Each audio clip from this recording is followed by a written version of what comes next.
Hi guys, welcome to my Starburst tutorial, how to make a Starburst in Illustrator. So, a Starburst is basically a popular background in graphic design, and it's just sort of like stripes that are radially extending towards the end of the page. It has a basic process. Number one, you make a circle shape with no fill. Number two, edit the stroke of the circle. And number three, create stroke outlines. So we're going to open up Illustrator and get started.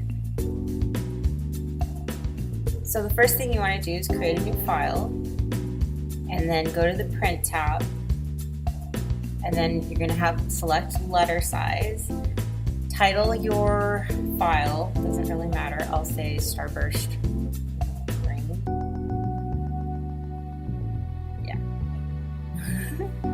Okay, so the next thing we're going to do is we're going to change it to inches so that it's a measurement we're familiar with, and hit create.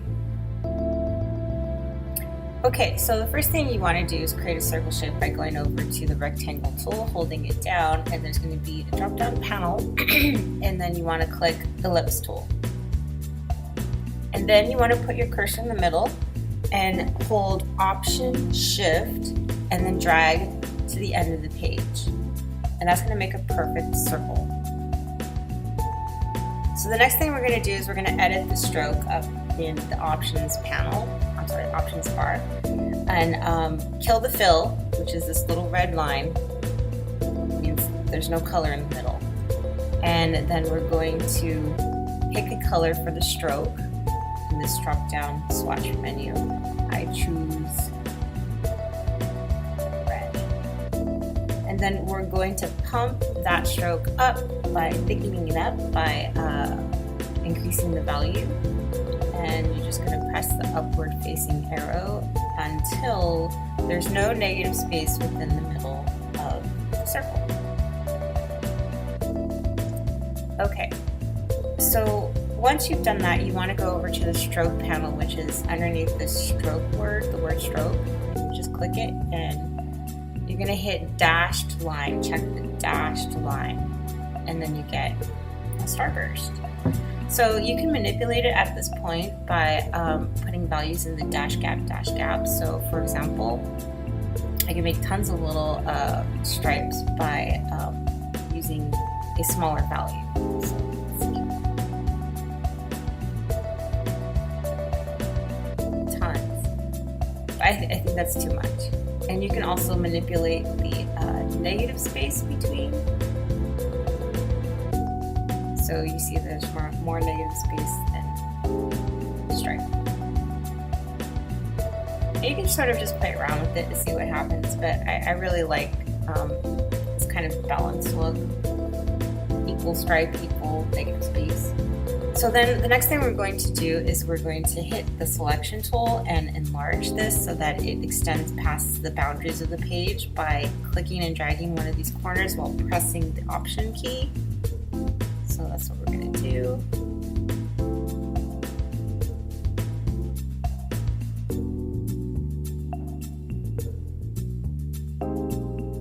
So then we encounter a problem where we have all this negative space in the middle.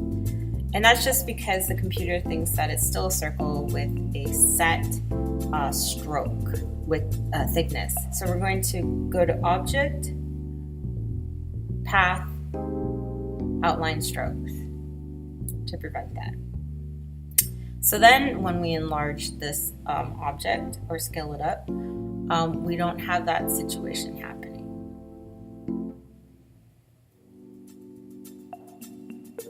I'm going to extend this out to past the boundaries of the page. Up.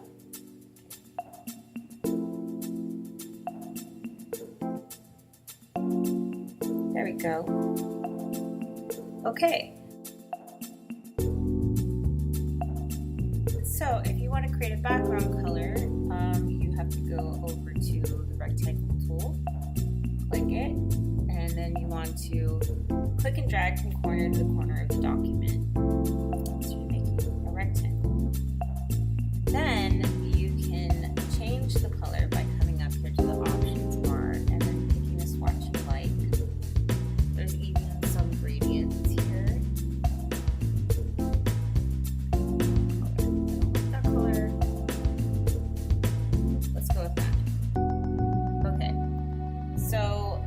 thing that we need to do is to think about sending the background color to the back. So we're going to Object, Arrange, Send to Back. And now you can see the gradient is behind the stripes. So now we're going to get rid of all these extra lines that are extending beyond the page by making a clipping mask. So we're going to go to the rectangle tool and create another rectangle.